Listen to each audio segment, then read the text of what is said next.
ப்ரீமியரிங்க start பண்ணுறோம். Adobe Premiere Pro நான் use பண்ணுற வெர்ஷன் 2020.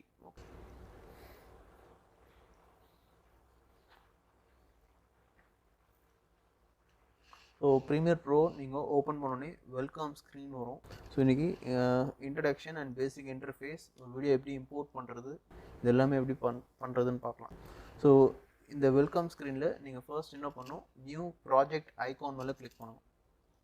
ஸோ ப்ராஜெக்ட் வந்து நீங்கள் க்ரியேட் பண்ணணும். ப்ராஜெக்ட் க்ரியேட் பண்ணதுக்கப்புறம் நீங்கள் எடுத்த ஷார்ட்ஸ் எல்லாமே இம்போர்ட் பண்ண ஆரம்பிக்கலாம். இதில் வந்து என்னென்ன ஆப்ஷன் இருக்குதுன்னு பார்க்கலாம். ஸோ லொக்கேஷன் அப்படின்னு சொல்லி காமிங்க.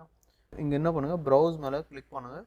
நான் ஒரு ப்ராஜெக்ட் ஃபோல்டர் நான் செட் பண்ணி வச்சுருக்கேன் பார்த்தீங்களா, ட்ரைவில் இருக்குது ப்ரீமியர் எடிட். நீங்கள் ஃபோல்டர் ஓப்பன் பண்ணணும், ஜஸ்ட் செலக்ட் பண்ணி செலக்ட் ஃபோல்டர் கொடுத்தா போதும். டைம் கோட் என்னன்னு பார்த்தீங்கன்னா, நார்மலாக நீங்கள் டாக்குமெண்ட் ஓப்பன் பண்ணதுக்கப்புறம் உங்களுக்கு இந்த மாதிரி 4 0 வந்து டிஸ்பிளே ஆகும் ஃபஸ்ட்டு ஃப்ரேமில்.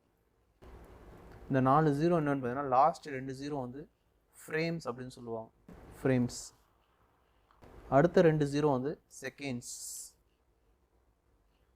இந்த 2 0 வந்து மினிட்ஸ். வீடியோட டோட்டல் டியூரேஷன் நீங்கள் செக் பண்ணுறதுக்கு யூஸ் பண்ணிக்கலாம். அது இது ஹவர்ஸ்.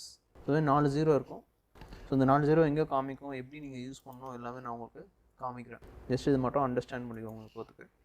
இப்போது இங்கே ஓகே மேலே கிளிக் பண்ணுறீங்க, இங்கே எஸ்ன்னு கொடுங்க.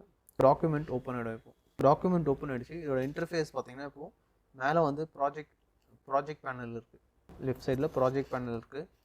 அண்டு கீழே வந்து டைம்லைன் பேனல் இருக்குது. டைம்லைனுக்கு லெஃப்ட் சைடில் டூல்ஸ் பேனல் இருக்குது. அண்டு இங்கே வந்து சோர்ஸ் பேனல் அப்படின்னு சொல்லுவாங்க, இங்கே இருக்குது பாருங்கள் மேலே சோர்ஸ் பேனல். சோர்ஸ் பேனல் என்னன்னா, நீங்கள் இம்போர்ட் பண்ணுற கிளிப்ஸ் எல்லாம் நீங்கள் ப்ரிவியூ பார்க்கணும் அப்படின்னா சோர்ஸ் பேனலில் நீங்கள் பார்க்க முடியும்.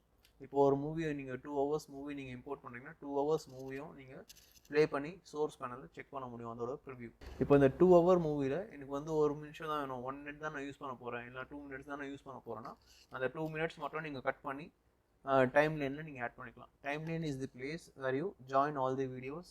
நீங்கள் எஃபெக்ட்ஸ் ஆட் பண்ணுறது, டைட்டில்ஸ் ஆட் பண்ணுறது, ஃபில்டர்ஸ், கலர் கரெக்ஷன்ஸ் பண்ணுறது எல்லாமே வந்து டைம்லைனில் தான் நீங்கள் பண்ணுவீங்க. ஆல் சார்ட் ஆஃப் எடிட்டிங் டைம்லைனில் தான் நீங்கள் பண்ணுவீங்க. ரிவ்யூ நீங்கள் செக் பண்ணுறதுக்கு சோர்ஸ் பேனல் யூஸ் பண்ணுவீங்க. சோர்ஸில் நம்ம பண்ணுறது வந்து ஒரிஜினல் கிளிப். அதாவது நீங்கள் ஷார்ட் எடுத்துருப்பீங்க, நாய்ஸ் எல்லாம் இருக்கும் சரௌண்டிங்கில், நம்மளுக்கு மியூசிக் தேவைப்படாது, ஜஸ்ட்டு வீடியோ கிளிப்பிங் மட்டும் தேவைப்படும். மியூசிக் மேபி லேட்டர் நீங்கள் என்ன பண்ணுவீங்க, டப்பிங் கூட நீங்கள் பண்ணிக்கலாம். ஸோ அப்போ நம்ம ஆடியோ மட்டும் ரிமூவ் பண்ணுறதுக்கு, இல்லை வீடியோ வேண்டாம் வீடியோ மட்டும் ரிமூவ் பண்ணுறதுக்கு சோர்ஸில் நீங்கள் ரிமூவ் பண்ண முடியும். அண்டு இங்கே அப்ளை பண்ணதுக்கப்புறம் டைம்லைனில் வீடியோஸ் எல்லாம் இம்போர்ட் பண்ணதுக்கப்புறம் வீடியோ, இமேஜஸ், அதுக்கப்புறம் வந்து டெக்ஸ்ட்டு, அப்புறம் ஆடியோஸ் எல்லாமே இம்போர்ட் பண்ணதுக்கப்புறம் ஃபைனல் அவுட்புட் நீங்கள் டைம்லைனில் ப்ளே பண்ணுற ஃபைனல் அவுட்புட் வந்து ப்ரோக்ராம் பேனலில் உங்களுக்கு விசிபிள் ஆகும். சரியா, டைம்லைனில் நீங்கள் என்ன ப்ளே பண்ணாலும் அதுதான் உங்களோட ஃபைனல் அவுட்புட். ஃபைனல் அவுட்புட் வந்து ப்ரோக்ராம் பேனலில் நீங்கள் செக் பண்ணிக்கலாம்.